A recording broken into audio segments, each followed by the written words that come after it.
Welcome back, everybody. Origin is currently one game away from Worlds 2015, and they are convening there backstage, looking what they're going to do in that possible final game for them versus the Unicorns of Love. Let's look at Game 2 before we step into a possible decider here, because it was a different story. I feel like a lot of the good things we saw coming out of the Unicorns of Love, they weren't able to do in Game 2. Why was that? Oh, there were so many reasons in this game. First of all, picks and bans phase. It was another one where I actually felt like Unicorns on the first rotation did okay. I like that they gave away Braum to pick up Victor. I thought that was a very good matchup for the mid lane. However, from there it kind of gets a little bit loopy. The Kog'Maw gets picked up on the other side, and we were expecting the Corki to go over. The Gnar pick was the one that we were thinking, you know, it's not a bad pick, but there was so much better options available in our minds. All right, definitely. So this is a point like we were talking about during the picks and bans. And when I saw the picks in the draft, I said, go Fizz, go Fizz, go Fizz, go Vichikachi. And even Shox did a wonderful joke about that. I will not tell until... The Vizichachi, yeah. We actually made it before because we were looking at when did he play it before. It wasn't in summer, though, Vizichachi, but he did play it in spring. And Fizz in the postseason was 100% pick and ban until this game. And he also was 9-0 and undefeated, so it could have definitely worked.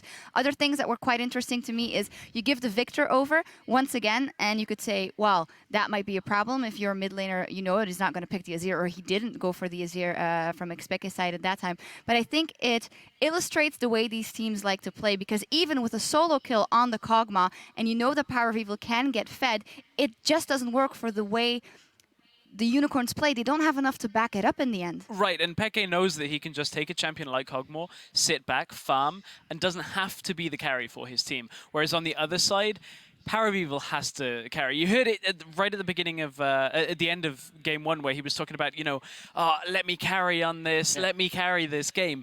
He's going to need like a bag of holding to carry this, because he just can't get himself far enough ahead to actually let the Unicorns win the game. Vardax is falling behind. Chachi in this game never got into it either. Right, and two things about that. First, could come back to the Fizz pick. Not only Fizz is 9-0, and had never been defeated currently, the Gauntlet, but also Fizz is a counter to Elise. That's why it's really good, because Elise, whenever she wants to gank, she will try to hit the Cocoon. And Elise, Fizz, whenever he's getting scared about the gank, he will like just keep his E, his trick, trickster, something like that. Playful tricks. Playful tricks, and he will just keep it, and then everything will be fine. So the first gank of Amazing was on this Gnar and got a kill. Secondly, about the mid lane, when TSM versus Cloud9, first game of the LCS, Victor versus Kog'Maw, Bjergsen and Victor, 100 and maybe 20 CS ahead of Kog'Maw, just managed to snowball the game. Power of Evil in the same game managed to get a kill, managed to get a little bit of, not in creeps, but maybe in terms of experience, but nothing happened. So mostly, like, Power of Evil tries to do things, but there is like maybe a bit stuck because of his jungle support. Synergy to go even deeper. Yeah, and speaking of the support, the one saving grace could have been the engage from the Annie. The problem was, could never get close enough to flash Tibbers. There was always the vision control from Origin, and when there wasn't quite the control, Kog'Maw's sitting in a bush, and as Annie runs forward, takes one ultimate, and for Peke it's child's play, because he just takes half the health of Annie, can't flash Tibbers, can never get the engage, and from there Unicorns just had no options left. Yeah. Definitely. Maybe it's all planned, reverse sweep. I mean, it's been going around in the gauntlets, who knows?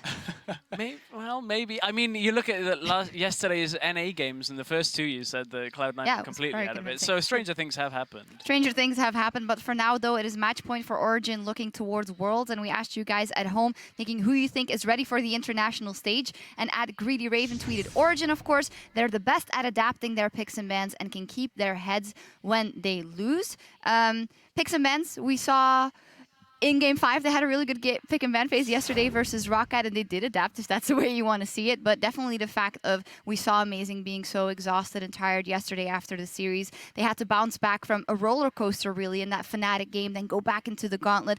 That must be a really good strength for them going into the international games. Yeah, absolutely. And we all know, like, Peke, Soaz, they are like immense player, basically. But just what I wanted to point is that it's a really cool story for Oregon, really beautiful story. Like, they just came in January, creates Oregon, then decide to go, okay, we go from the bottom and we go from Challenger. Then Challenger series, they just end up first. They go auto qualification, then they go into LCS, then they go into second into the playoff, lose against Fnatic 3-2.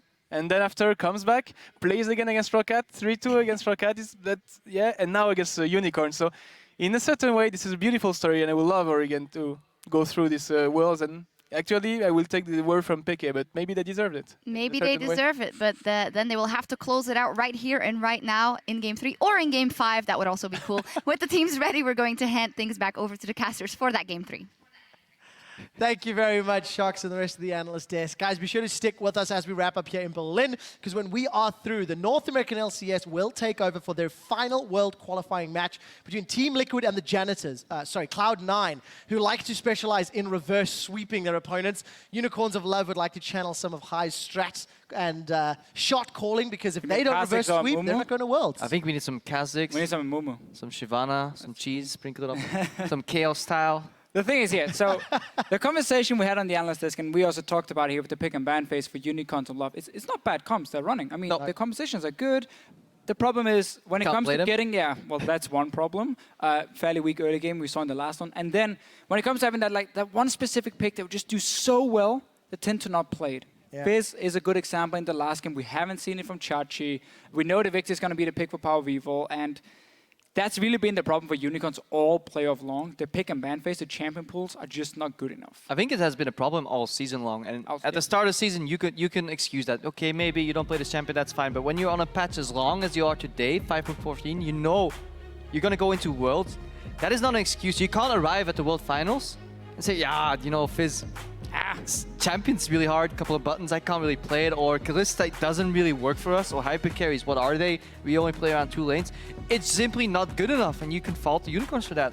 Well, the question is it because they don't feel like they can play the champions? I don't think so, because they have some good players here with good mechanics. I think more it's the mindset you have of how you want to play League of Legends, what kind of compositions you want to run, which seems to be different compared to all the other teams playing the meta right now, and it just puts you in a disadvantage unless you're so good at playing these specific picks that it will bend the game too. Yeah. Then basically you create the meta somehow. But now we have so many other regions doing basically the opposite, and they do it for a reason. Well, we'll have to discuss this a little further if we get to a 3-0 from Origin towards Unicorns of Love in what could be the last European game on 5/14. Lulu, Kalista, Braum is banned away from Unicorns of Love. We see Victor taken off the table from PoE. Pekka says, I don't want to get killed by that anymore. And first pick, Pirate problems. And this is the one pick for Visit Chachi in top lane where we don't say, okay, he's just on a tank. Now he's on a carry. He's going to build full damage. He had one game on it against H2K. Yeah. He got a lot of kills, but we didn't get to see much from him when it came to his battle mechanics. We need to see if he can beat Soaz. Fizz is open. Yep. The pick Soaz took into Huni and killed him multiple times. Yeah, Soaz will actually be happy with this because this means he doesn't have to steal the Maokai away. A champion he hasn't played all season except twice now. Obviously doesn't seem to really want to play Maokai all that much. Yeah. He can get the Fizz into this matchup. Not only that, right now, Vardax is pressured again. He lost his Elise, his Corki is gone too. He has to go into Tristana, and that means the Unicorns will have to start catering around him. They can do that. They now have a global ultimate to support him when he goes for these all-ins. They have an aggressive support. Hildesang is a fantastic trash player if he can get the picks. That means Unicorns of Life will need to orient themselves around bot lane and top lane at the same time and see if they can make that work. And we could clearly see how Origin were baiting out this gangplank. Right, they knew. Braum came in as the last ban for Unicorn, so Origin had to decide, okay, we know they're going to first play the gangplank if we leave it open. Do we want to ban it? No, instead take away Victor because it has been a good pick for Power Vivo. We should still expect that Fizz to come in, and you can even save now your mid lane pick for Pekka if you want him to have a counter matchup. You can flex the Fizz. You can flex it as well. We have seen him play it in mid lane as well. Yeah, Pekka has got his hands on that once before for Origin. Adapting is something that we actually heard from the tweets as well as we've seen in the best of 5 against Rocket that helped them win the series. There is that Fizz that we're expecting. What else do they add in for the top lane or support? I would have gone with Alistair, but I can understand if Origin wants more hard engage and they take an Annie. Yeah, because looking at what Unicorns have so far, Gangplank is no engage. He's not going to run at your enemy team, but he can set up barrels really effectively to protect his back line. Tristana obviously sitting back there, hypercarry with the long range. So Origin probably respecting the fact that Unicorns could start running a poke comp. We have seen it time and time again for Power Vivo. He likes to play these scaling poke champions in the mid lane. Pekka even stole away one of his picks in the last game. So Origin, I feel like this support pick is basically saying, we can see what you're building towards, and we're just going to stop it already. Yeah, we're going to stop it right now. You know, we're not even going to let you go for it.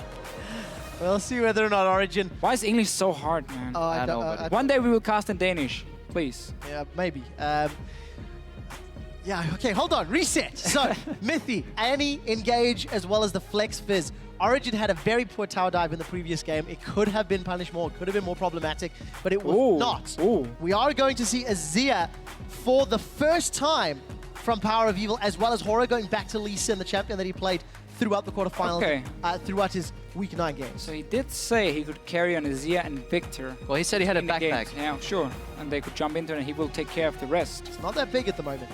Well, I mean, he's been doing his job. He was 7-0 game 1. He got a kill solo where did it lead game him? 2. I mean, how much do you want him to do? 10-0. Well, regardless of that, it wasn't enough to help the team, and he's going to be playing against his, let's dare say, one signature champion, Varus. Okay, so we get a little bit of everything from Origin. Yep. We have the split pushing component in the Fizz. We have the long range poke from both Peke and Nils, and then Mythy, because again, they were looking a little bit towards this very backline heavy composition from Unicorns. They wanted some engage, so we get a little bit of everything. And then Varus is the counter pick to Azir. A little bit of everything except tanks. We have one almost tanky champion in Elise in this game, which means a lot of brawling, a lot of fighting, a lot of picks coming out. One could even call it chaos. I know there's a certain analyst out there that really likes this style come out.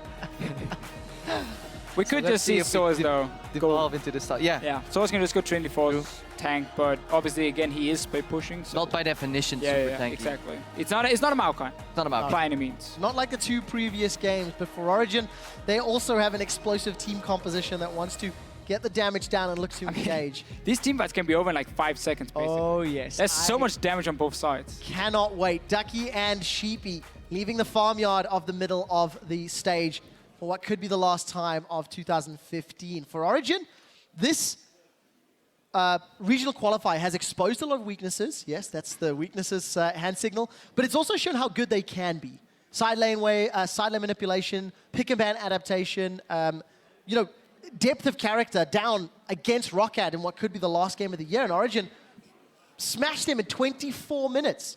Now let's see if Unicorns can dig deep. Can they avoid another 0-3 sweep? It's the Unicorns of Love taking on Origin in the final game of our regional qualifier. Really interested to see if Origin want to take normal lanes or opt in for a swap here.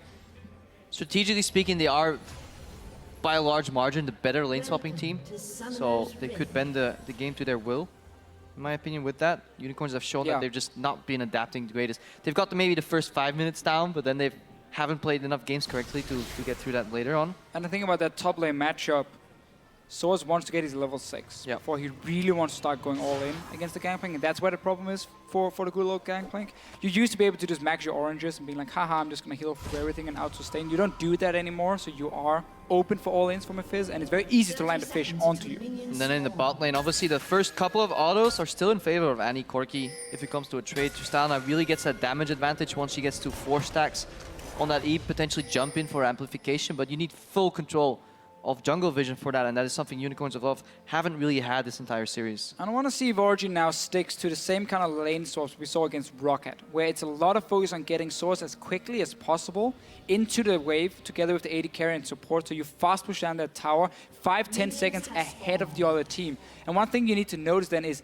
Nils as an AD carry, he doesn't go in and start last hitting only, he starts constantly shoving the wave from level 1. So he gets that fast push going, where other AD carries, they sit back, they wait for the last hit, and then they fall behind 5-10 seconds, which can be key for Origin later on in the swap. And it does look like Origin is going to try and do this. They did not opt for the deep wards initially, they just know Unicorns of Love didn't step into our jungle, it's likely that they're going for traditional lanes. Let's invade here, and they're really going to mess up this duo jungle, especially these barrels set up ready on that blue buff, but all that preparation will go to waste. Mythy can solo zone them out of this jungle. He knows that the smite's been used right now because of the ghost. Almost stole that too.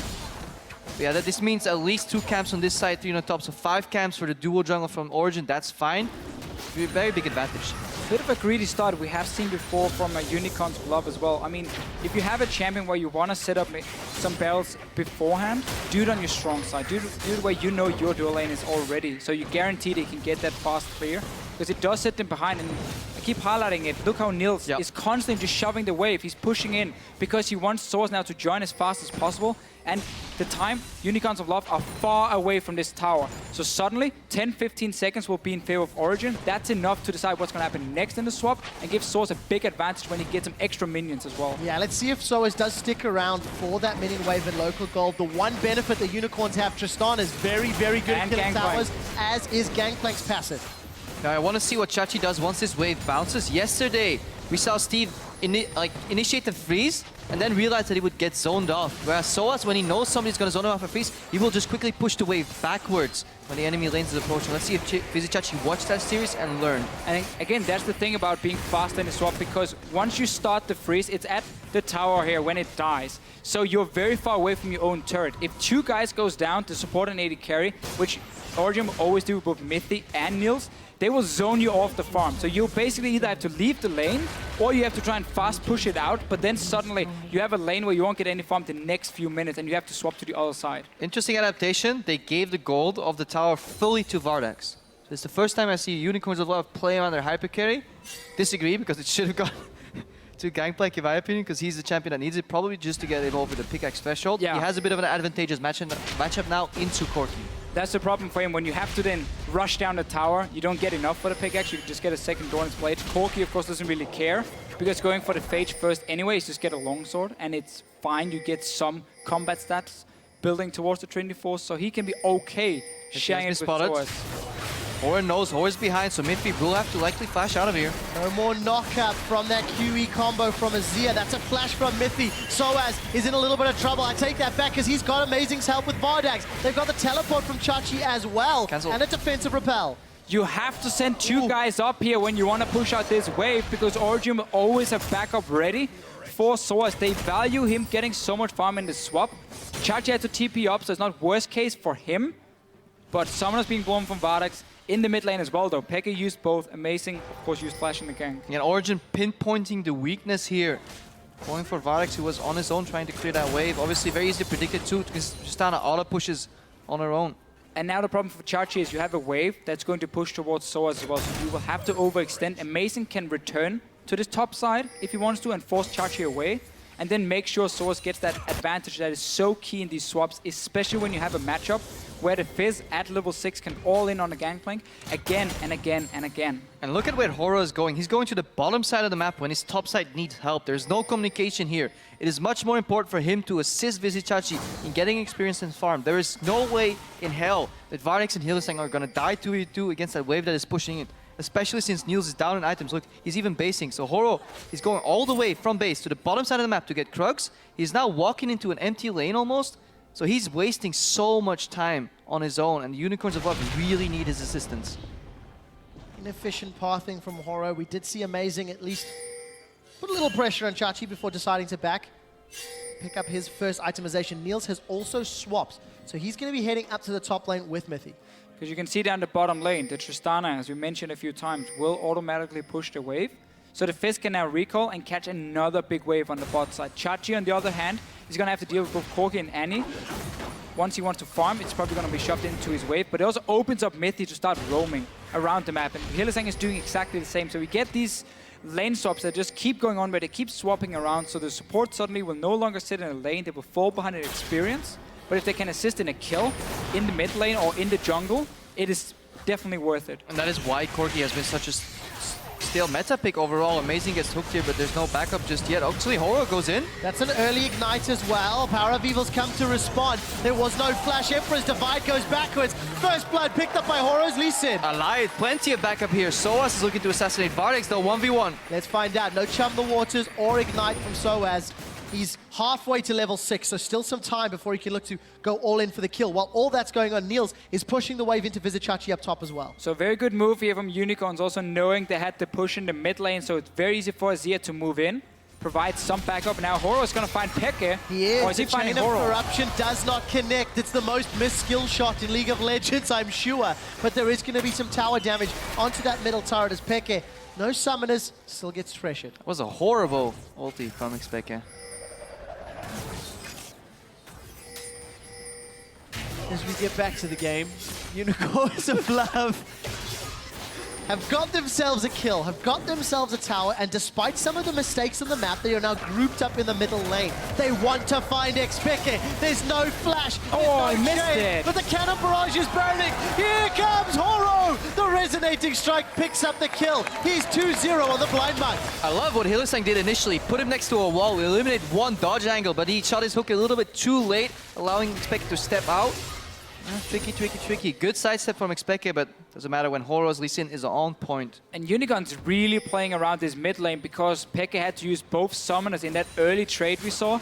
Power Weaver had to push so he could jump for the first kill, and then now second one here again. We got Gangplank ulti coming down, slowing him. It's such an easy setup. Really like how they're trying to set up Power Weaver again to be a carry and trying to shut down Pekka. Unicorns pushed up top lane day base, and if there's any team that knows how to learn from getting punished from buying too many tiers, it is probably the Unicorns themselves. So they've been in the same boat for many games, so they do know the little power drop you go through before you buy, or when you buy that tier. Eventually you get that power spike, but Pekka is stuck on wave clear duty right now. He is still even on CS though, so in terms of farming and itemization, he's still okay. Just need to see if the Unicorns can snowball this pressure on the map, get deep vision, make more picks. There's something that we've touched on elsewhere throughout the series, and this time never more evident. A lack of tanks on both sides. Yes, you're going to see Lee's get a little tanky, but you got Warrior Enchant Lee Sin as well. And Horo set up with Hylissang. No flash for Hylissang. Mithy is sitting down the bottom half of the map and Trying to get some XP. yeah. There's a full level behind Hylissang right now, so he's trying to catch up. So he goes down to the bottom. As long as Vardex can farm, he should be okay. Still a way down to Corki, especially in that Triforce versus iEdge matchup. We've seen a lot more focus on Hylissang though when it comes to enabling the roam together with Horo. These two guys have been part of the kills early on, doing such a good job setting Origin behind, and this has been during the regular season before we came into playoff. The way to shut down Origin's early game was by shutting down Amazing and Mithy. Outplayed him in the early stages with your support jungler, get the map control from it. So far it's been working okay for Unicorns. The one concern is still the fact that Soul's been getting so much farm, but there's a massive wave being picked up by Chachi. It means Origin can set up something on the bottom lane, because this Gangplank, he does not want to leave this lane at this point. Always was roaming through the jungle. There's some deep vision there. You can see that big wave by Chachi will help balance out the 30 CS down that our Gangplank Pirate has against Soas. But look at the middle. It's once again another giant party. Let's find out who's got who. Hylissang's caught out, gets a two-man defensive play. The piercing arrow hits from downtown. Kill credit to Mithy. And this is something we've seen before from Unicorns. You can't do all these things at once. You can't freeze your top lane when Soas is roaming mid to put pressure and then still try to invade on the right side of the map. You can't do that because Origin will punish you. They just simply have more members in this area. And at the cost of that play will be half the middle tower, if not full. Also just fun to see. Oh, Fish connecting. It's going to be a zoning Fish. Got him out. But we really get to see as well the power of like an any Elise combo. If you get the jump onto the other team, stun into Cocoon, the amount of burst damage they had, and then Pekka just shooting the last arrow to make sure they got the kill. Very important for Origin to start bouncing back in that little matchup, a little fight between Amazing Mithy and of course Hylissang and Horo. And this is maybe the fourth time somebody's been spotted by this ward in Tribush. And if you really want to play around your bot lane, you need to bring a pink ward or avoid that spot. It's the easiest place to ward, and Horo has been spotted out continuously over time the last 3 minutes. Now it's been swept, but that ward was 30 seconds from expiring, so very inefficient sweeping and communication again. And Unicorns are too obvious in their pathing, and it allows Origin to just punish them. And now once again, big wave top going towards Soas. Pekka knows, okay, nobody's going to be in the top side of the map, so they can only be in the bottom side because nobody's obviously going to show up here with the massive wave. So a lot of fights again around this dragon. While nobody seems to care about the dragon because again, it will slow down the game. It's about getting the kills right now. It's about getting that lane advantage. And both supports still roaming around. Yeah, but Hylissang's got access to the box. Mithy does not have access to Tibbers. Level 6 versus level 4 still. And you know, yesterday when Roccat picked Azir, Origin used a very quick tower knockdown strategy to gain an advantage in the early game to punish the weaker wave clear early from Azir. They haven't had the same opportunity despite that previous group in the middle. I would love to see that pink ward they have in the tri-bush up top be moved into the bush in the river from Origin because they have had full control of top side, and that would make it so easy to set up these plays here. Looks like Horo's going to bring it to Origin, though. They're going in at least. Shum the waters. Vizichachi's going to get caught, stunned up by Mithy. You don't need Tibbers. The Lantern comes out, but the damage over time from the Trident and Ignite get Origin their second kill. I absolutely love this play from Mithy, moving into the brush when you know the lane's freezing. Either they're going to come and gank, bring more members. Amazing's there too. So this was all pre-planned, a minute in advance from Origin.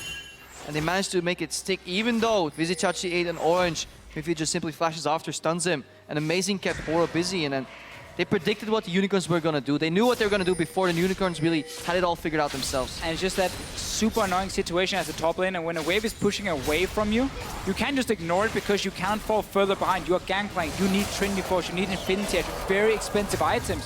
So you need to show yourself there. And either if you're there alone, you just die to the gank. If your teammates show up, you might even lose the 3v3 because the jump is in favor of Origin. That also gives Mithy a lot of experience, falling so far behind, but then being part of a kill.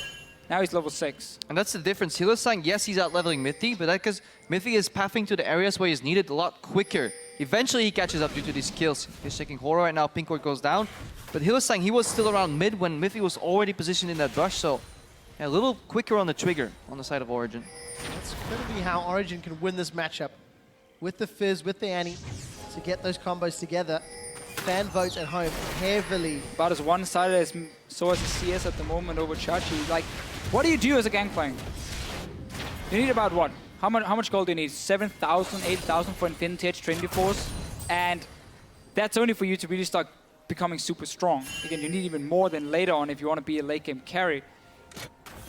Chachi might have to just go for the Ghost Blade second because he won't get the gold, or possibly not get the gold to get a BF Sword and Infinity Edge after Trinity Force is completed, and that delays the whole late game build, but will at least make him a little bit stronger. And this is the snowball right now. Gangplank is slowly pushing out bot wave, but that leaves the rest of the map 5 against 4, especially 5 against 3 if top lane is pushing out slowly as well. Amazing now gets hooked, but he should be fine. There should be enough backup to zone them out. Powerville is still dealing with that wave. Vizichachi wasn't in position, and whenever Gangplank slowly pushes out and slowly gets that gold, well, he loses more gold for his team when another tower goes down, so when an objective goes down. Origin is punishing pretty hard right here. And then tower goes down, deep wards get into the jungle. The composition from Unicorn, they engage from them is a hook, like we see here from Hylissang, or maybe a flank from Horo. That's how they started. Otherwise, the Virus and the Corgi are going to be so safe in the back line. They can take down the Dragon super easily right here as well. Chachi trying, but once these deep wards come in, this like we talked about in the last game, once you get the flanks warded up against so little hard engage on the side of Unicorns, suddenly the Virus will really kick in and become powerful, and Azir will have a hard time doing anything. And it just feels like Unicorns are now being dragged around the map. Vardex is going to be able to at least get the tower up in the top lane, well, he's found Hylissang. With the help of Peke. Can't afford to take that path. Good thing that Vardex takes the top tower. Horror stole the red buff, but they're losing too much at the other side of the map. This is like a cross map. Dragon goes down, okay, we go top, but you have to get back in time to not lose the bottom side of your map again, because there's nothing you can take that remains in the top side. Origin's overall taking more than Unicorns can acquire due to the advantageous vision control they've gotten in the jungle. And now there's 2 Trinity Forces. There's Distortion, Moby Boots for Mithy. Manimmune's been picked up by Peke. He's actually sitting on 1,700 gold, so he's going to get some armor penetration in a few seconds. Origin were already looking good. Now they've just hit a nice spike in itemization that's going to allow them to do even more to Unicorns. And the way Origin have been playing out around towers has been so low risk. There's so little Unicorns can do to punish them. It's not tower diving them this time around. No, it's just always have that numbers advantage or read where Unicorns are setting their members, and then you just slowly push down the tower. No real threat on you. Now this is the point of the game though where you can stop the bleeding. Unicorns are only 1.5k gold behind. They're going in for a blue steal here. I'm sure you like that, Martin, overall.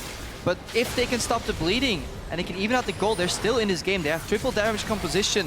If they don't die. Oh, amazing. If they don't die, let's see who's going to be in trouble. Soaz has found Horo. Dragon's Rage will not be enough to save him, and Amazing gets out. So yes, they get the blue steal, but they lose their jungler in the process. The tower makes it worthwhile. Blue steal is always worth it, Trevor.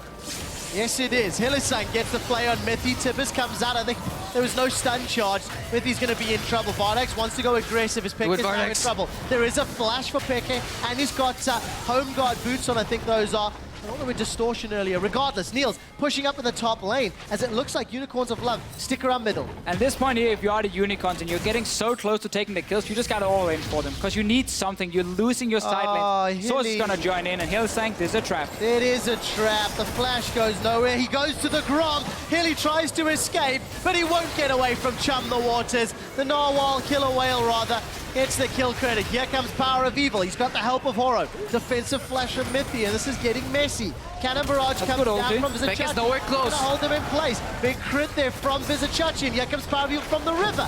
Playful Trickster's out. Niels, he goes aggressive, but he eats a powder kick. He gets one. Manages to stay alive a few seconds longer. Soaz now looking for more. Emperor's Divide trades it back. Unicorns have got themselves 2 kills on the back foot as Becca gets struck down. Commanding Sands comes out from Power of Evil. And they're going to turn. It's not done yet. Soaz still going to take him on a chase. The man that died to start it all is the man that will not connect the death sentence. He will find the flay, however. Pulls Horo in. Can the kill get donated to Vardags? No. Horo says he wants it. Not gonna risk it though. Soaz suddenly jumping over the wall or something, killing Vardags. But such a good fight from Unicorns of Love. Managed to chase away the ulti from Vizichachi as well. At first, Origin is in control. And they're reading this. Buys enough time with this maneuver. Look at it. Tension goes down. Anti-stun goes down. Amazing uses Q. Now Horus full HP. Power Reveal comes in, is not challenged. Niels makes the right decision here, going, but look at where Xpeke is, and look where Vardags is flanking. Yeah, because Vardags on his way, he's gonna cut off Peke, and then the ulti from Chachi is great. Niels realizing he's not gonna be able to escape, just wants a kill. But with Power Reveal still being here and so healthy. But why is OG fighting then?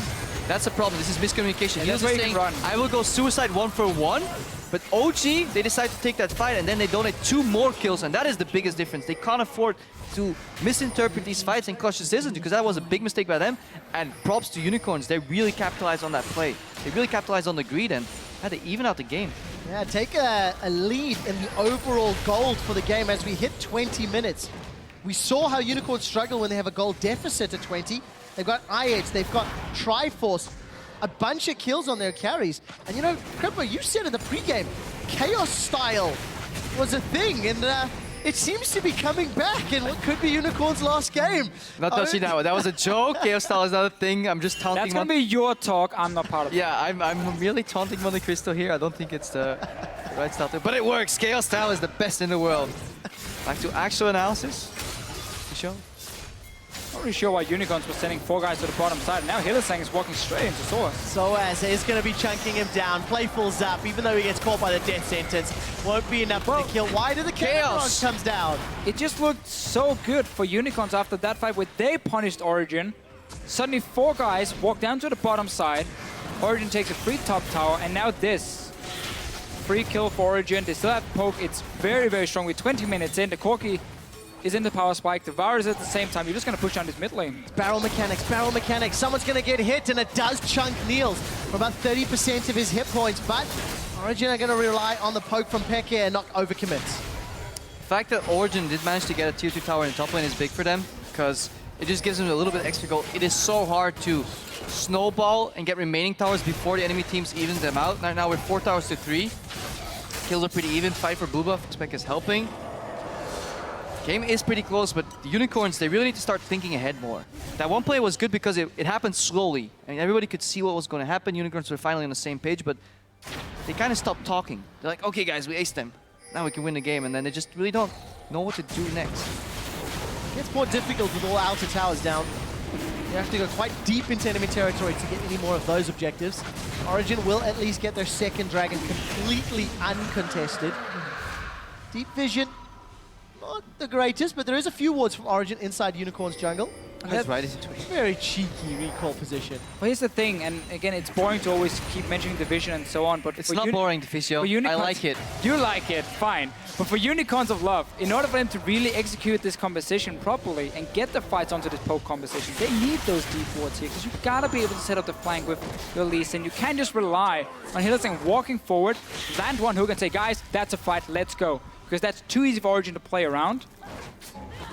And therefore, once you get a kill, once you get 1 kill, or Origin makes 1 mistake, you gotta capitalize, not necessarily by taking a tower, but by getting into their jungle, get the wards down, and then use them the next few minutes to your advantage. It's setting up 3 minutes before something even happens. Problem is, we've not seen that from Unicorns actually most of the year.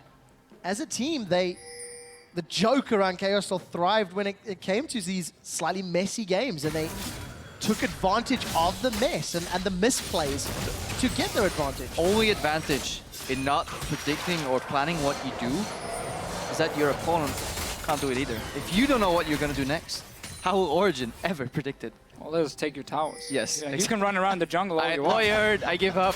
Kill style's bad. Well, as it stands, Unicorns and Origin are on even footing.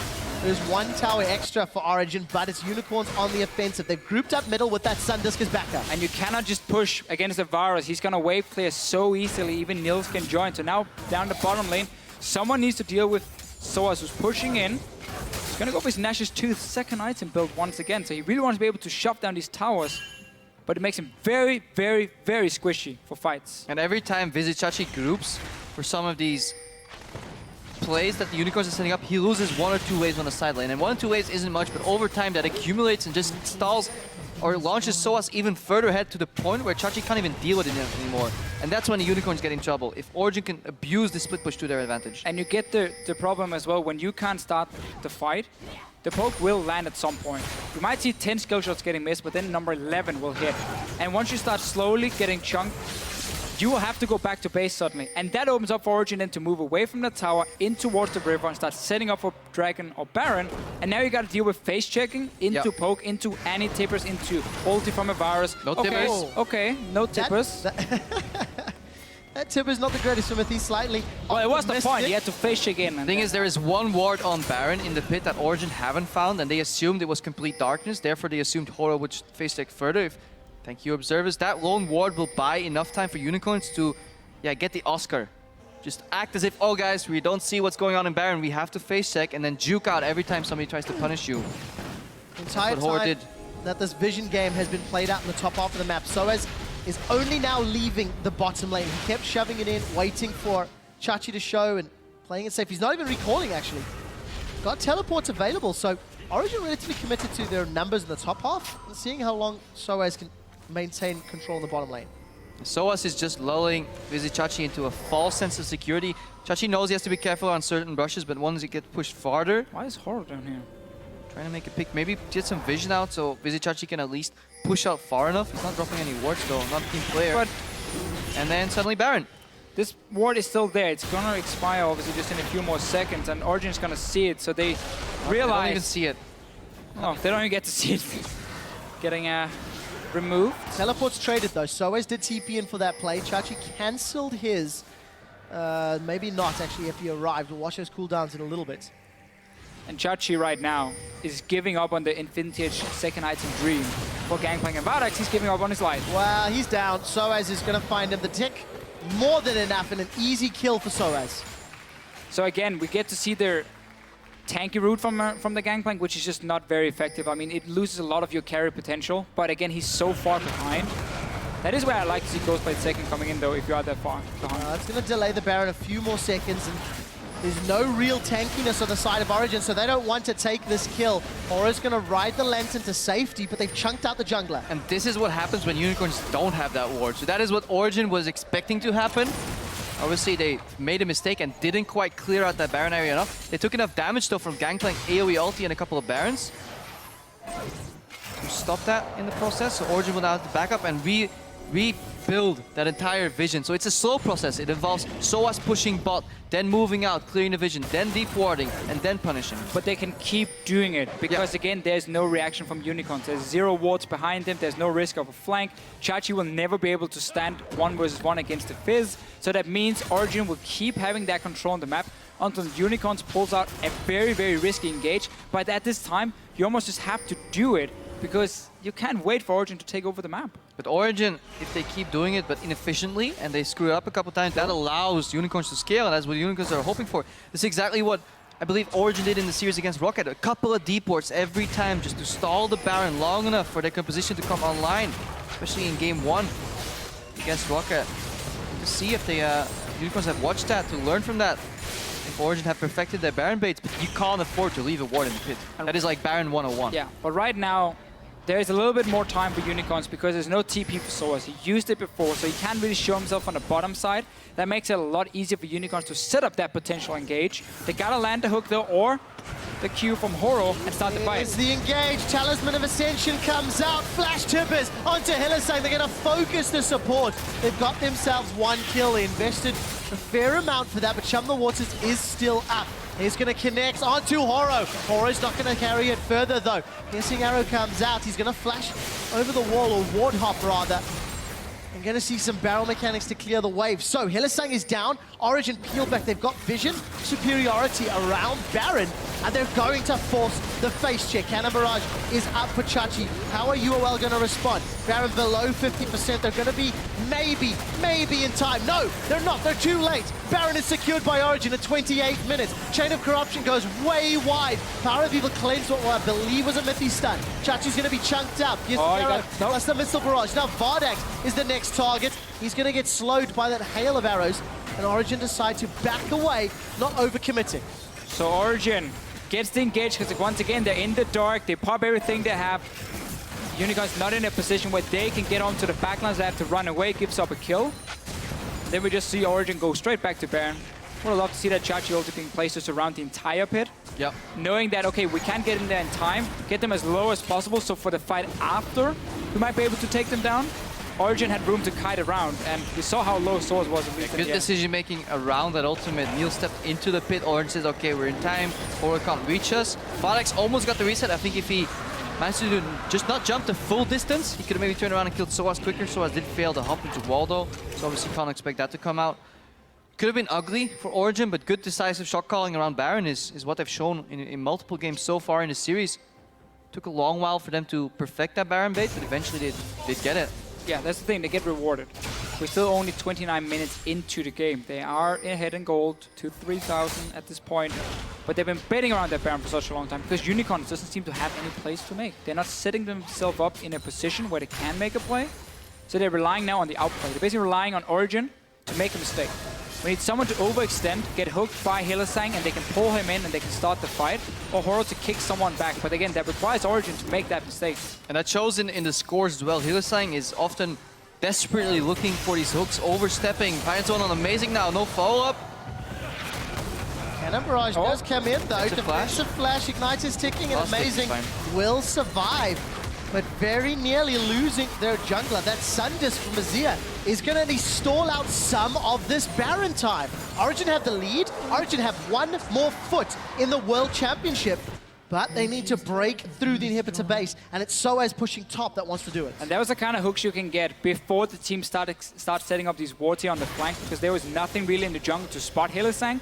So very nice hook from him, but just not enough to get the kill. And now Origin will get the map control once again. You can see the wards. They're going on Soaz though. Soaz may be able to turn this one around. The barrels come out. He's going to trade 1-for-1 most likely. The kill is secured by Chachi's gangplank, but here come the rest of Origin, and the Unicorns are split. Tippers stuns Vardax. Niels is going to flash over the barrel. He's got an explosive charge in his head, but it won't kill him. Nimithi managed to get a kill onto Vardax as well. 3 members of the Unicorns are down. Make that 4, in fact.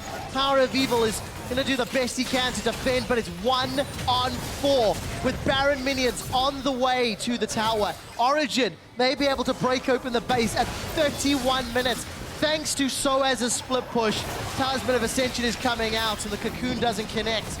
But the objectives are secured, and for Origin, they now have super minions as well. Origin finally take down an inhibitor rather. Power of Evil couldn't get his soldiers in place because Origin as a unit stormed at him. You may take one of us down, but you'll die in the process. Inhib tower falls. Inhib falls 2. Finally an opening. OG made a bit of an overreach there. Soaz did get caught, cost a flash. But then Unicorns, they need to back off. They walked forward into that lane, not expecting Origin just simply to rotate, aggressively shut them down. Let's see it again. Hylissang goes in with Chachi. They want to just see if we get 1 kill, we can force the rest of Origin back into base. But Source gets a kill for himself and kites around a little bit. So now you can see the rest of the Origin teams are coming in, and by now Chachi and Vardax just have to try and run away, and Horo even trying to do his best to stop them from dying, but ends up just being even more people going down. Well played by Origin, punishing Unicorns. Not really planning. They want Source again though. This could be smart.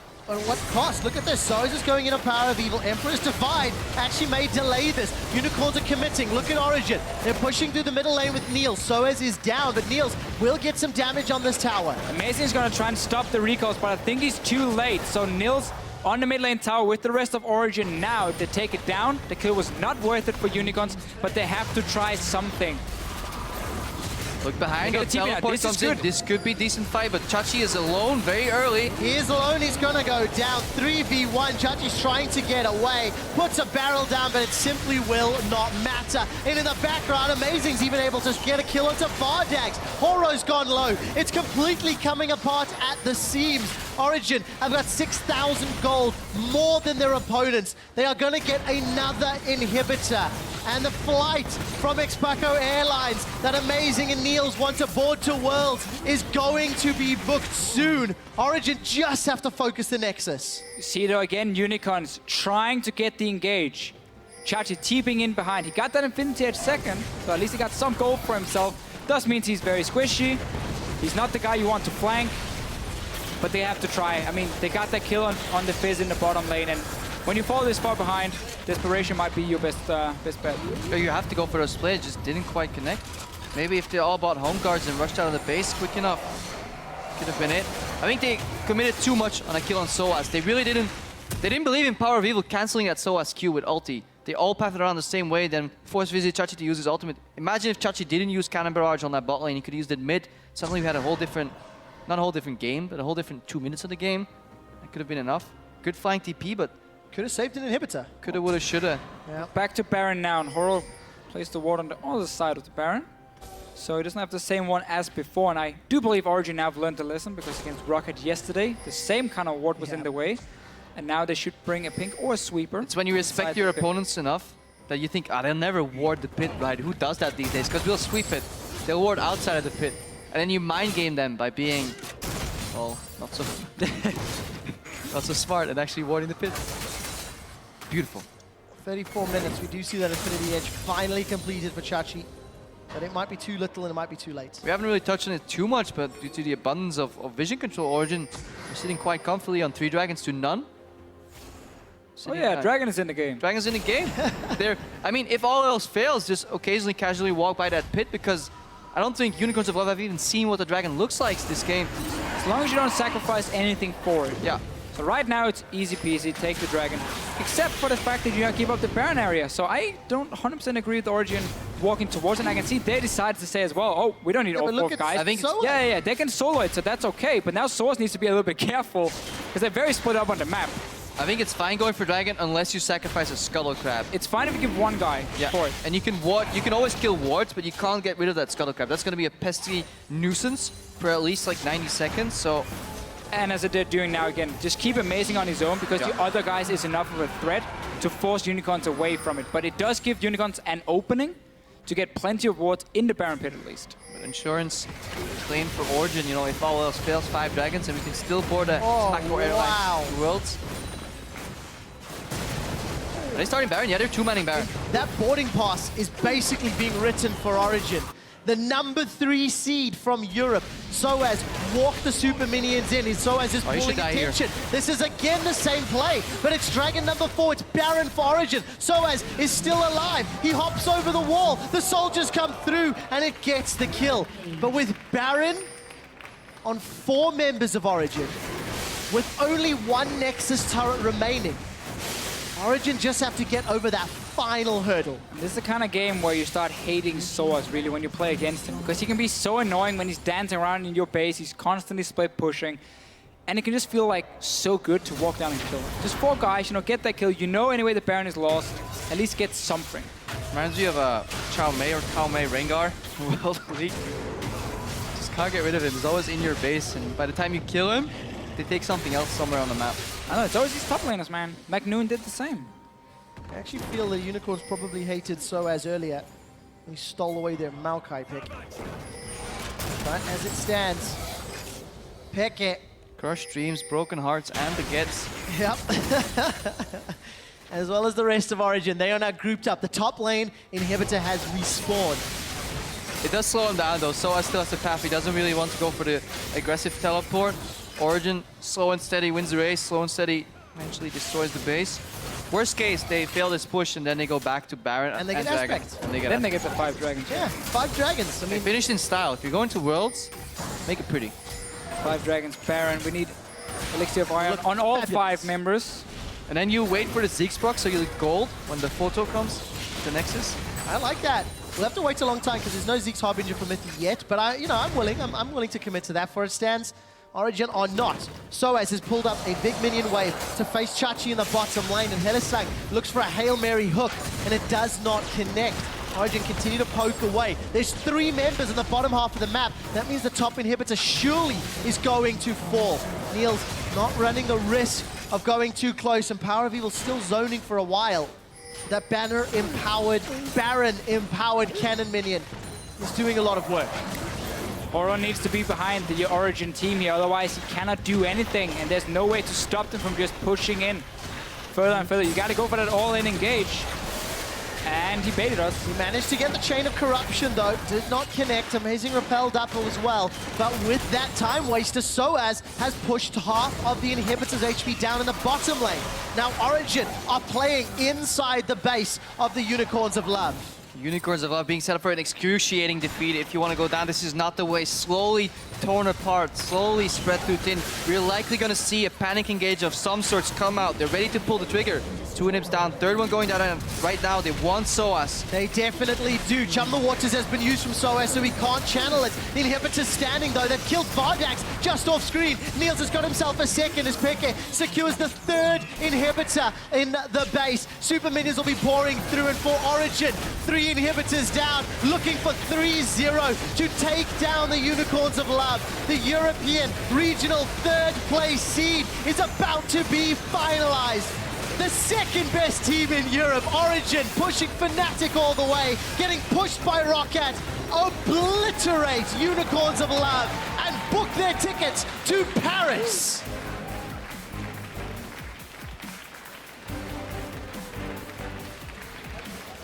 This has to be the least excited I'm going to World Celebration I've ever seen in my life.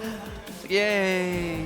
The amount of pressure on Origin still coming into the gauntlet. He was so close. They could only lose. They could, yeah, basically. This is not a win for them. This is just a continuation of games. If they have lost anything, they would have lost.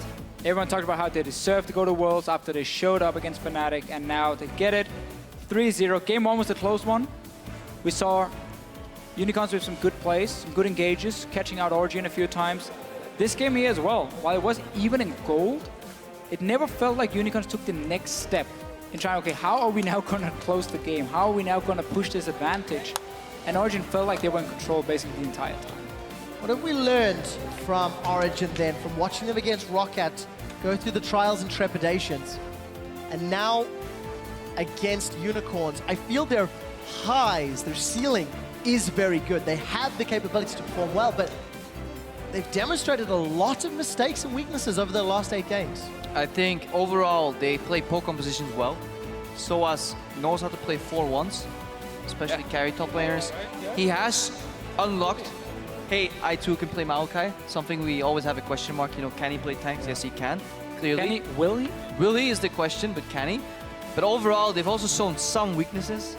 And whether it's due to individual play or just the way the team is set up, we can't deny the fact that Xpeke got ganked a lot and died in the process. Whether that's a team issue or just a little bit carelessness from Xpeke, that might be a potential weakness going to Worlds. Yeah, it's a little bit surprising because coming into the summer split, Origin won a lot of games by just being better individually than some of the other teams. They would just stomp them in the laning phase almost and just roll over them. Except Xpeke, who then was farming to like 240 CS with Vladimir. That was kind of the joke when he said, okay, these guys are playing 4v5, you know, this is why I pay them, this is why I'm the boss.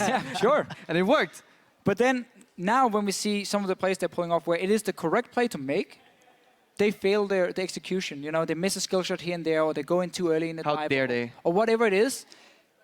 That is their, I mean, that's why we got to see them get back to where the mechanical play really is spot on from them. It is still is. I mean, we see some fantastic players on this team, but that's where we see some mistakes. Because I feel like macro-wise, strategy, they have some very good calls they're making. They're good at using the minion waves. They're good at using the side lanes and vision control as well between Mythy and of course, Amazing is almost spot on right now. We just got to see them be able to execute the plays a little bit better, and then, of course, avoid getting these early deaths in the mid lane. Something we do have to compliment them for, they have never been outpicked or outdrafted in the sense that they can't play a champion. They mastered all 3 flex picks. This series, Shen didn't really come to the table, but they've shown Soaz can play it if he wants to. Probably doesn't seem to me like Soaz. I love Shen, but Mythic can play it too. Love is a strong word, but he has played it twice, in fact. So they master the flex picks, Shen, Lulu, etc. And Fizz, for example, they can play Kalista. Niels can handle himself in a hyper carry competition. Sure. So they have a depth of strategy, and that's what you need at least going to Worlds. And I want to mention Niels as well. This is his rookie split. This is the first time that he's played on the big stage. He's shown absolutely zero cares for his opponent or for his situation. He always delivers. Always. There are very few times you can look at him the split and go, that was a monumental mistake. And that's fantastic. Okay. For the rest of the players on the stage, they all have Worlds experience. They all have a wealth of experience. But as a team, also, they're rookie split. And they're making it to Worlds. Yes, it's the 3rd seed. It's the most difficult seed you can get. Yeah. With NA 3rd seed and international wildcards. So you're going to be paired with very difficult teams in your groups. And that's definitely going to be something that Origin have 1 month to look at, 1 month to prepare, and plan how they're going to play around. But we see how important being able to adapt between games is, especially for Origin, because now it had so many extra games here in playoffs and the Gauntlet. We keep seeing small changes in the pick and ban phase. Mythic came out yesterday and said, okay, we had bad priority on certain picks. It got fixed towards the last game when they first picked the Braum, and it worked really well for them. And now we see them have answers to everything Unicorns are doing in this series. Oh, Victor, let's run poke against it. Oh, Azir, okay, we can just pick poke again. Fun enough against it. You want to run Gangplank? Fizz is ready to counter the Gangplank and so on. They had answers ready here, and we get to see like Hermit and Ducky, the 2 guys working behind the coach and the analyst, really show that they can adapt as well with the team. Well, they definitely can, and because of their ability to adapt and run the European Gauntlet, Origin will be the 3rd seed from Europe. Let's head to the analyst desk and talk to our newest World Championship contender. Thank you so much, guys. Well, first off, congratulations to Amazing, Expeke, and Niels. You guys made it, and although a lot of people thought that you guys would end up on top here on the Gauntlet, it has proven to be an extremely stressful situation. I got to go to you first, Peke, as the leader of the team and the founder, of course. Talk to me through the stressful situation of coming from almost beating Fnatic to having to do this all over. Well, it's a tough situation because we prepare a lot for Fnatic, kinda, and then we had to prepare three best of 5 pretty much, well, 2 best of 5 for 1 weekend. Rocket especially was a tough team because we didn't know anything about them at all for 1 month. And it's like, we lost the last 2 games against them. So you kind of think about that and you're like, we don't know what they play. We don't know what they have been doing. And our last games were losses. So it's kind of, you feel a bit the pressure, but at the same time, we just prepare the same way we did before. Feel a bit the pressure. Amazing. How was it going up against Rocket? And what is it about Rocket that made it go all the way to 5 games? And as Peke said already, was not so good for you guys in the regular season. Rocket is really good at punishing mistakes, and we like to do mistakes once in a while. So, you know, it's like a team that is really tough to beat because they will basically try to hold the game to like 40-50 minutes. You know, when they have the late comes scaling in. So if you screw up in the early game, mid game, you'll fall behind against them and you won't come back. So as Pick already said, our preparation wasn't as good because our pick bans were kind of shady in the first 3 games. So it's just something about them that just makes maybe me tilt, Mythic tilt, whatever it is, you know. But I guess we fixed it. As one of the younger players to the LCS, Niels, obviously the Gauntlet format is very different from Best of Ones. How was that change for you, you know, as we said, one of the rookie of the split? I mean, I don't do that much of pick and bans, you know. I just play. So it's just like, you play 3 Best of Ones or 4 Best of Ones or 5 Best of Ones. It's not like that much difference for me in terms of being a rookie or not. It's just like more games, you know. And I don't do that much pick and bans. I do a little bit of strategy, but yeah, it's not really me who do those pick and bans, adaptations, all this kind of stuff. So it doesn't really affect me in any way. That is Best of 5. But it's a better format than Best of 1 for sure. What about in the games then? Because especially that game versus Fnatic where you guys came back from like an 8K gold deficit. It was your Tristana and you're jumping in that got that game back in your favor. Do you feel that you've evolved a lot from the solo queue player that you were? Or are you just kind of doing the same things with a good team behind you? I mean, I have improved from being a solo queue player to being a team player, you know. You need to have trust in your team to know that Lulu has your backup, you know. Peke has my back when I'm playing Tristana with Lulu, so I know that he has my back, and if I jump in, I'll be ulted by him, you know. So by having him, my team behind me, and I trust them, I can use that with my own judgment to carry the game. When you have this kind of comp, hybrid carry with a Lulu is super good. It is super good. All in all, you guys, you're happy, but you don't seem absolutely ecstatic. Is that because of the roller coaster? Everything has been amazing. Yesterday, we saw you on cam. You seemed a little bit done after that series. You seemed quite exhausted. Is that why you guys are not as happy now? Do you think you've deserved this all wrong? I don't really think so. What happened yesterday is just the series was so tough for us to actually win it. To be fair, Rocket played a hell of a series. So afterwards, I was just really emotional about it. Couldn't really focus anymore, and just had to let some steam go. Now it's just we made it towards as third seed. It was more like a work win. We had to do it. Because Unicorns of Love are not the strongest team in the world right now. So it's just another step on the way. So I guess that's why we're not exploding. We didn't beat Fnatic, which was the big thing you wanted to accomplish, but we're content with where we are. Well, you certainly are in a good spot being in Worlds, but you guys was speaking to our video team in Pekka. You said that you felt you deserved to be top 3. You deserved to be there for Worlds. Looking at a tough series against Roccat yesterday, obviously today's series a lot easier with a 3-0. Do you still stand by those words? Well, yeah, pretty much. It's like I said yesterday, I was thinking about it, and at first, during the LCS, even though we were top 2 in the regular league, I was like, yeah, we haven't played playoffs yet. We might not do so good on playoffs. We might play worse on best of 5. So I couldn't really say that we might be at top 3, even if we were at the 2nd place. But then when we played playoffs against H2K, even now against Unicorns of Love, even against Roccat, even though we had many troubles, we managed to beat them on a best of 5. So we pretty much proved that we can beat any team on the LCS as a Fnatic, but that was really close. So yeah, I think right now we have this level for the whole split and playoffs to be a top 3 team. All right, that means that you guys are looking forward to Worlds, possibly a very tough group, and a lot to think about, a lot to prepare. First off, Peke, are you hoping Azir is out of the meta by the time you guys get to Worlds? Or? No, that's fine. I'm going to play him more. All right. No, on a serious note, though, a lot of time to prepare now and getting to Worlds. I want to get all of your opinions about going into that because, of course, veterans here, amazing who's had an appearance there as well, something to prove. Nils, a brand new kid on the block going to the international stage. How are you working towards that? Amazing. And what do you want to prove? What do I want to prove? That I guess I want to prove that we, as Origin, are a really strong team and can be contender on a world-class level. And that's something we've been working towards for the whole season. So nothing really changes, to be fair. Okay. What was the question again? I was out. Working towards Worlds as the veteran that you are, what do you specifically want to prove there? I don't know. I would just like to play a lot, pretty much. It's going to be hard because we might get a death group. We can pretty much get a really, really hard group. But still, I would like to work really hard individually and as a team to just so that we have the level to be there. Even if we lose because we play the best teams in the world, still so that we can put a fight against them and don't let them go away with a free win against us, pretty much. Nils, finally. For me personally, it's always been you just want to go, and if you win, it's really, really nice. But if you lose, it's whatever. It doesn't really matter, Sure, we go win our groups, but I mean, we lost in groups and we didn't go further, but it doesn't really matter. But if we win, it's really nice, So it's happy if you win. If you don't win, it's unlucky. The glass is half full. If it's half empty, it doesn't matter. You're not thirsty. Not thirsty at all. Are you guys thirsty to match any particular team at Worlds? Your tickets booked, other teams are booked. Amazing. Who are you looking forward to, or who do you want to play against at Worlds? No, I can't do that. If I'm the dark horse that beats them again, out of groups, I mean, basically force them into some kind of first Korean team. I don't want to be that team. So I rather want to face let's see, who's there? I think CLG. Maybe avenge my boys from TSM a bit. Just beat them up for him, and hope for the best. Anyone else have a preference?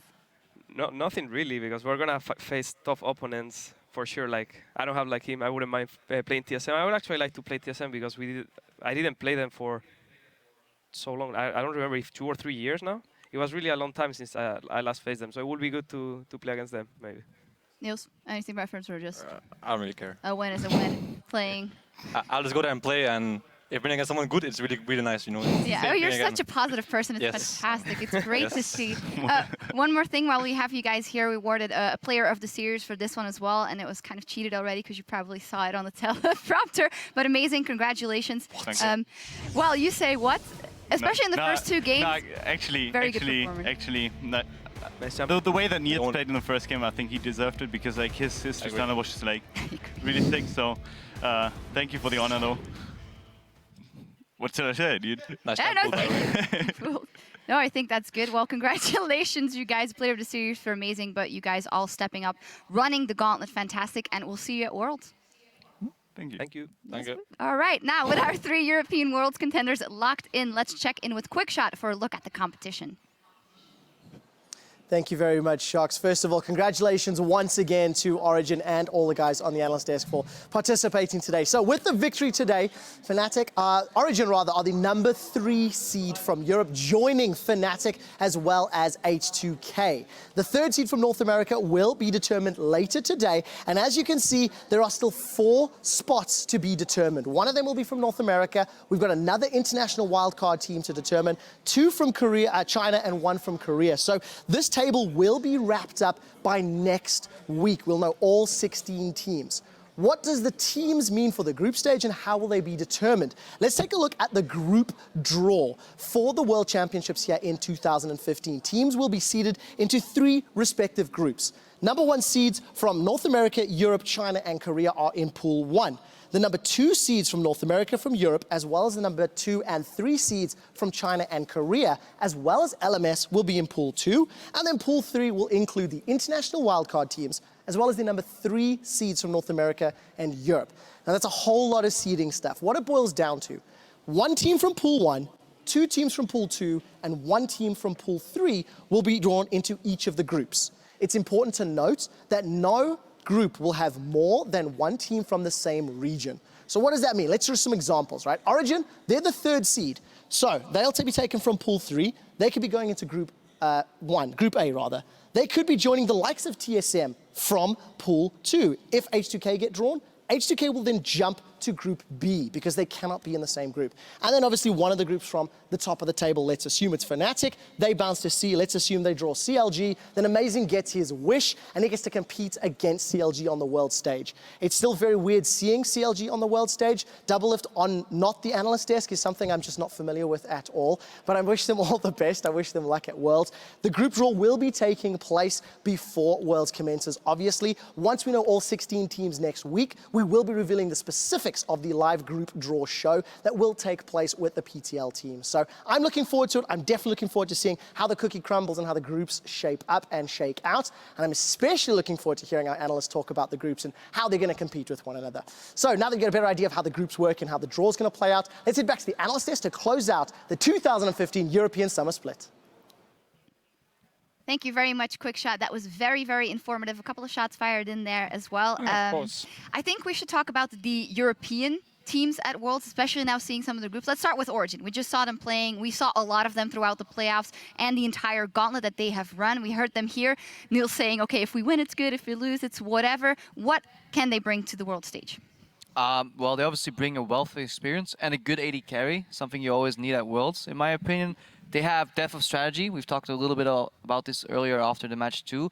But they're bringing a couple of weaknesses. They have time to fix it, but when they get challenged the way they did like against Rocket and in some parts of these games, that will get completely torn apart against one of the better Eastern teams at Worlds. Yeah, and they have that last seed as well coming in. So rough. You can get like LGG, SKT, Coup Tigers coming in, whatever it is. I mean, we don't even know the remaining teams from China, but all of them will be insanely difficult to play against, especially because Origin, if you do make a mistake in the early game at Worlds, you will get punished so hard. And that's something they need to fix, but at the same time, you got some time now. You can be very happy with your performance so far in Europe. And as you said, they can have the players who's been on that stage before, which does mean a lot. Also, they just have been adapting patch to patch pretty well. Worlds will be played on 5.18. We obviously have no clue how that's going to look. It'll be a slightly modified 5.16. A lot of modifications need to be made still, but Origin have shown that they can adapt from patch to patch, and they've mastered 5.14 overall so far. So far, so good. Yeah, this is really important actually. Like the new patch, it brings us so much new things. You know, like even more the Kaiser AD carry. We see Reckless spamming it. Niels also playing it in solo queue. So maybe who knows? Oregon will beat SKT with more the Kaiser AD carry. We would live in a world like this. How good would that be? And I think one of the biggest benefits for Origin specifically as a team coming into a new patch is the growth of Soa, as we saw on 5.14. He was quick to pick up the Gangplank, picked it up well. If he can do that with some of the other niche picks, we've got the Juggernauts coming in here, different style, but if he is that quick to adapt, that could be a strength for Origin compared to some of the other teams. I'm just really, that's a great idea there. You pick Mordekaiser, how do you kill SKT? You just use them against him. You kill Faker somehow, 5 guys, then you use Faker to kill his teammates. I gotta call Dumbledore and ask how we're gonna do that. And call Dumbledore, get some tips, kill Faker, use him against SKT. Don't reveal all the strategies. SKT were maybe watching, you know, now they know. Yeah, okay. Quite interesting though, to that point, Sean, I also heard you talking about how you view Soaz as a player, as a fellow Frenchie as well. The fact that, for instance, Gangplank, he masters it, maybe the best in the West, maybe the best in the world, as the Fisho throws around just like that. For sure. And you told us about how you see his growth with champions, that he goes to a plateau really quickly. How will that influence him going into Worlds, which could be a lot of weeks and a lot of different picks coming up? Yeah, definitely. This is really like a talent from Soaz. Like whenever he picks a champion, he instantly mains it, I would say. Because whenever back in the day when you were still in CLG, I remember like Soaz could play anything, you know, and every time he was like good and really good then. But after, I can sometimes wonder if he practiced a lot of the champion compared to someone that grows slower. Maybe the other guy will like be better than Soaz, you know. And in this playoff, it shows up really well because between Rocket and Unicorn is only one day.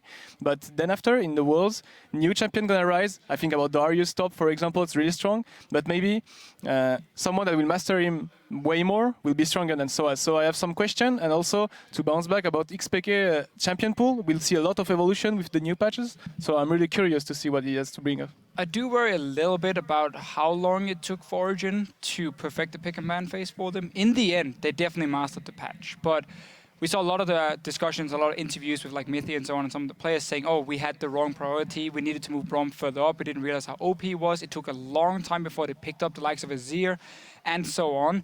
That kind of things can happen because you need to be able to play at the maximum level at the start of the Worlds. Because it's group stage, you got only a few games to get out of groups, you know? Yep. So you don't have that time to always adapt in between. They need to be a little bit better than at finding the right patch or finding the right pick, at the right time. Especially if you look at the timing for Worlds, it sounds very far away, right? So you have plenty of weeks to prepare, but the meta is still evolving, and most importantly, the meta will evolve in the dark.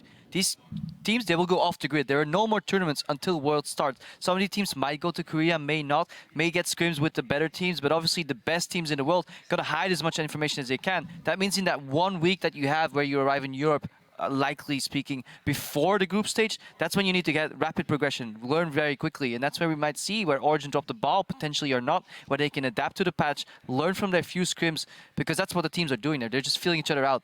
If they can take more information from you than from them, then they'll take your scrims. If they're only handing you information, they're not going to keep scrimming you, so you only have a couple of games to really learn what the teams are doing and adapt, because that's the interesting part about Worlds. All these metas collide, especially lane swaps, and one reigns supreme. We've seen this every Worlds. Yeah. Different regions play different styles, and all of a sudden, one reigns supreme, and by week 2 in the group stages, everyone is playing the exact same lane swap. Yeah, this will be awesome, and exactly is the point. Like when you are in scrims, like for example, one team, let's say you scrim SKT. SKT will show up with, I don't know, Jack Stop. So then after you lose against Jack Stop, then you will play Jack Stop. Then you will play with another team in scrim. So they will see that Jack Stop is strong, they will play Jack Stop. But then after SKT comes back, they find something to counter Jack. So then you play the counter of Jack, and everything's a circle until the point where it's Worlds. And when it's Worlds, then you have to be the most prepared compared to what you have seen in scrim. And this is where it might be funny. It's Worlds. Yeah, Look you guys are saying. I'm not even saying it. Oh, you guys just said it. Okay, fine. Some of the changes that have been soon. We had that yesterday. You realize it. Some of the changes that have been made to the format, though, do make the whole scrimming for Worlds a little bit different than it has been before, because now you can't have 2 teams from the same region in the same group. They'll bounce across. That means the European teams can scrim each other, which means somebody's going to get scrim against Fnatic, potentially. And the number 1 seeded teams can't predict who they'll end up facing going out into the bracket stage. So it's not like Fnatic can just say, hey, we'll scrim SKT every week, because they may end up randomized against them. So it's a good start, though, if you get to scrim right, SKT of course, every week. of course. Yeah, you know, then you'll take the quarterfinals right after, and yeah, that might be annoying, but remember there will be changes. Like after the group stage, people figure out, okay, this pick didn't work, this pick didn't work. So even though it happened scrimming the same team for like 3 weeks, they will have to change and adapt leading into the quarterfinal. But really just when it comes to the Worlds format, when it comes to the gauntlet, playoffs, I mean, consistency is key. Because if you, when you now play 3 best out of 5s or potentially 3 best out of 5s over these days here from Saturday to now, it's about how well you perform consistently. Because you can't always just go in and try and surprise your team or try and like outsmart them. If you consistently are good enough to set yourself in situations where you outplay them, I know it sounds very buzzwordy, whatever, but that is how it is. I mean, same for Fantastic Worlds. analysis. There you go. Be consistent, you will win games. Win conditions. Identify them. consistent. It was really nice. Yesterday you coined lose conditions or loss conditions. I'm very familiar with loose conditions. That's why I just looked at that aspect.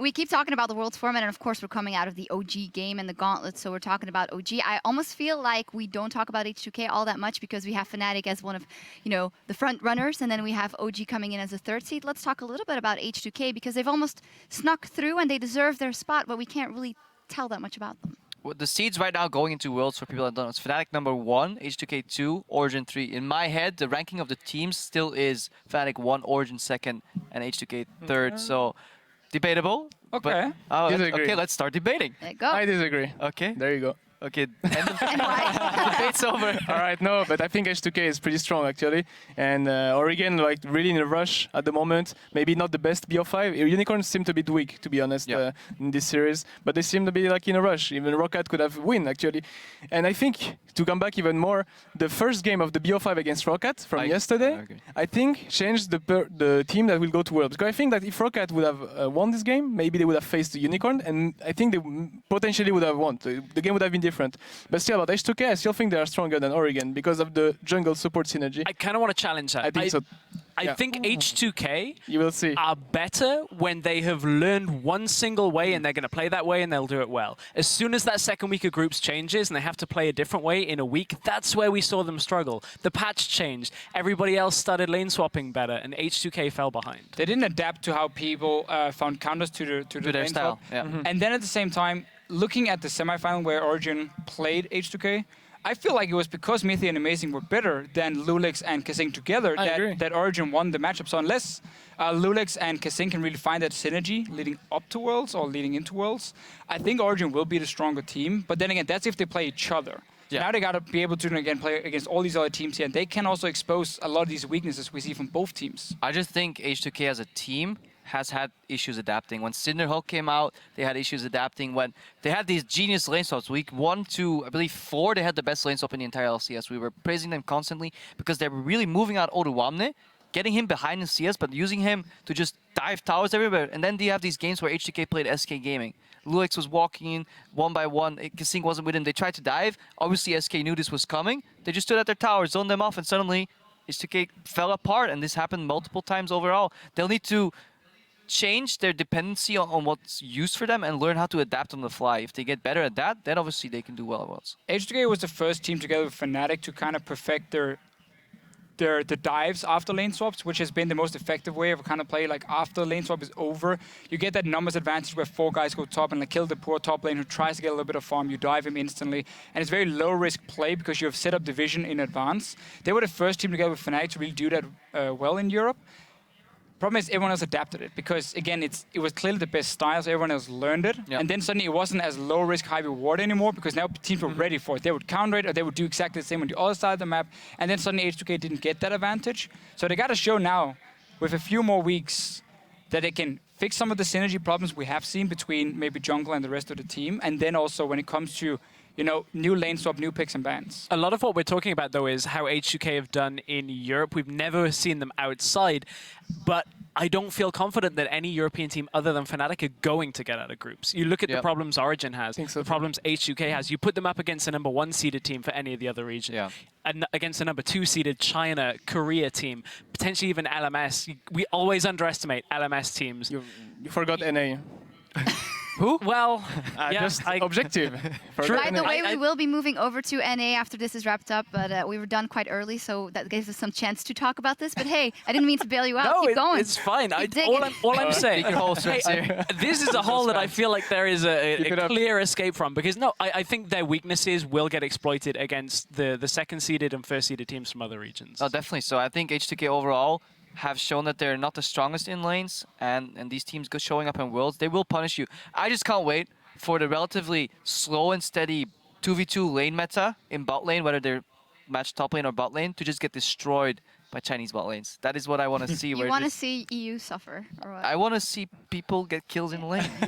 So actually, it's true that it has been a bit slow recently in terms of kills. It's always max range. Yeah, kinda. It's like, okay, we don't take any risk. It's most likely about rotations, about movement as a team and things like this. But I think that actually watching China and Korea is totally different. Yeah. When China groups 5 people at your first red buff, 3 minutes, 30 seconds in the game, and you're not ready for this, You take the tower and give them the red buff. no. I'm just saying it. To be fair, yeah, China starts fighting 5 minutes. It'll be exciting at least to see the styles clash. That is. It will. And I agree. obviously China has changed quite a lot. It's no longer it's Chinese aggression. That's the only thing there is. No, there are some teams who are fantastic macro play. They're very good at knowing when to set up the right fights and how to start them. And then you add in the fact their individual ability of some of these players. Like Mostly junglers. Mostly junglers. I mean, that's a bonus. But you got some star players coming over from Korea. You have some of the Chinese players with mechanics that are just insane. So you have that together with a team who are now very good at setting up objectives and know when to fight. That is so difficult to deal with, and also why China right now is, in my opinion, the most competitive region. And if we look at it, basically, even though we haven't only seen LGG as the qualified team, the 3-4 remaining teams can all be a threat at Worlds if they manage to qualify. Yeah, compare that to Europe, we can't make that same statement over here. We can definitely say Fnatic could do well against these teams, but then even though the first seed could potentially, you could see losing against different Chinese teams overall, and that's why it's going to be very exciting to see how that plays out, whether EDG actually gets to Worlds, even though everybody expected them to be full-on getting in there, but then, They don't expect it. They don't expect it. They came out to say, like, we're very worried about this, this may not happen, so it'll definitely be an interesting end of the playoffs, or whatever it's called, the post-playoffs race. Yeah, the regionals, which actually start Friday for China. Korea start on Wednesday. So it's all this week. So Not much that great more at nomenclature. A lot left to be. You are dropping big words, though. That's what I do. Anyway, a lot left to be decided. Very, very interesting discussion and a lot to discuss going into the rest of the season. It's not all over, though, yet here in Europe. The European representatives at Worlds are locked in, but it's time to look towards the bottom of the summer standings and fight to stay in the LCS. We've got Sean's right here. 2016 Spring Promotion Tournament that takes place next Saturday, September 5th, as SK Gaming and Gambit defend their spots in the LCS against Gamers 2 and Mouse Sports. All right, well, let's look at that. Sean's, of course, you've been practicing a lot with the team. You have Pinoy coming in there for you guys as well. How's that been going? Really good, really good. Like, so far, Pinoy is doing well. The team is doing really well. They really want to fight for the LCS spot. To be fully honest, like we felt like we could do something in playoff. We could do even something in Gauntlet. You know, like we have been screaming a lot of team in LCS during those past weeks and even before, and we are doing really well. So I think we will come into this match against Mouse Sports really respecting them. We watched all the games. We know everything from them. But I think like we will be really confident and like just showing up that we can do something like just keeping our spot for sure, but then to show that in January, okay, the patch will be totally different, but I think that as a synergy, as a team, we can do really great and go really far. I don't think there's any question that Gambit would be heavy favorites for that match. I mean, that's the one we're all looking at saying, okay, Gambit, big favorites, they should be able to re-qualify. The other match, Gamers 2 versus SK Gaming, that's... On paper, is tilted toward SK Gaming. But then we don't really know what's been going on and how much they've been practicing. Gamers 2 have, of course, been super try-harding for this. We know how badly they want to get into the LCS. So that one is the tricky one to call. I think Gambit is definitely in their favor. So good for you. I hope so. But I still think, like, just to keep an objective point of view, I still think that LCS team are stronger than a challenger team. You know, for example, even Copenhagen Wolves that ended 10th, I think they could still like compete with the first Dignitas U. For example, you know, like you cannot match them, but there is so much difference. You know, I was player before and as a challenger, and I was LCS. This is totally different in terms of playstyle, mindset of players, the way they approach the game and everything. That I still think LCS team has always a little bit of lead before even, you know, like you see the players or anything coming up. Only one advice, just don't give them 5 dragons. Good advice. how to work Spot it. on Good advice. advice. Spot on I think that advice. goes please. for a lot of teams though as well. Yeah. Just avoid those 5 dragons, Good guys. advice. Anyway, our coverage of the promotion tournament and those matches begins at 2 p.m. Central European time. That is 5 a.m. Pacific next Saturday. So get ready for a full day of games with a lot on the line. Until then, though, we need to sign off and hand things over to the North American LCS team for their final regional qualifier bout between Team Liquid and Cloud9. Thank you very much, Sean, for sitting in here and helping us with the analysis. Thank you guys all for watching, from myself and everyone here at the EU side of things. Thank you for joining us for the 2015 regional qualifier. And until next time, we'll see you in solo queue. And thank you, Shocks. Bye. You're welcome. Reverse sweep. Hey. Sweep hype. Uh, There was Shock.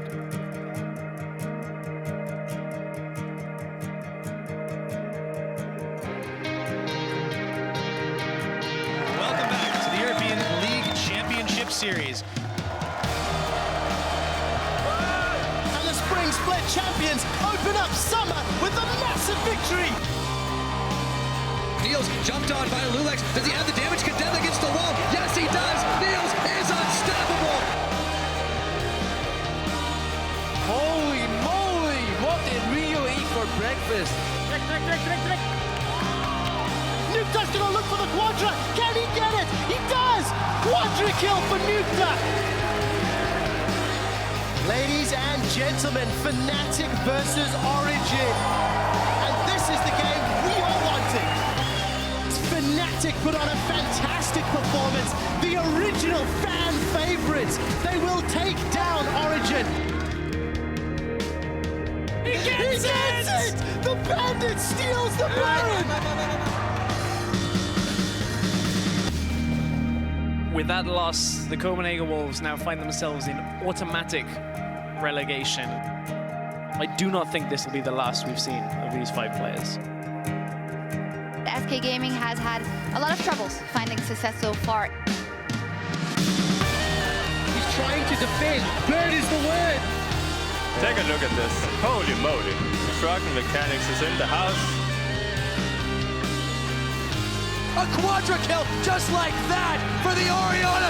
A pentakill for Power of Evil. Diamond though, he's gonna go in for the gang and I demand a replay of that. Fnatic will become the first team in LCS history to do it. The perfect split, 18-0. Time for the quarterfinals in the European LCS. The Unicorns of Blood are on to the Nexus. Knocking Rockets out of the playoffs. H2K will be advancing to face Origin. Go Origin, go! Origin all split long have been a really, really strong team. H2K get aced. Origin, now they're going to Stockholm in the finals. Reckless is running. He's got the pentakill. He's got the pentakill. Reckless and Fnatic will be heading to the summer finals. Welcome to the European LCS Summer Split Finals. Jan is looking for Bartek and he's going to find him. That's going to be the quadra kill. H2K 3-0 the Unicorns. For the first time in 3 months, 12 weeks, 6 patches, 1 team added 1 loss to Fnatic's roster, and it's Origin.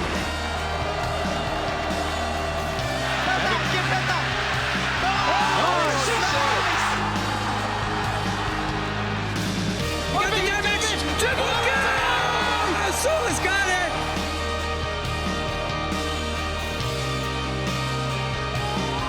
It's game 5 in the Summer Split Finals, and we have a mini base race on our hands. Reckless gets the kill on Peke, and we're going to Worlds. They will represent Europe as the #1 seed. There'll be 1 more team going to Worlds. The pressure is now on Origin. The final game of our regional qualifier. mid laners are starting to roam. Two men get hit by the flame. Here comes Pekka. Empress Divine throws Horo into Neil's waiting hand. The second best team in Europe, Origin pushing Fnatic all the way, getting pushed by Rocket, obliterate Unicorns of Love, and book their tickets to Paris.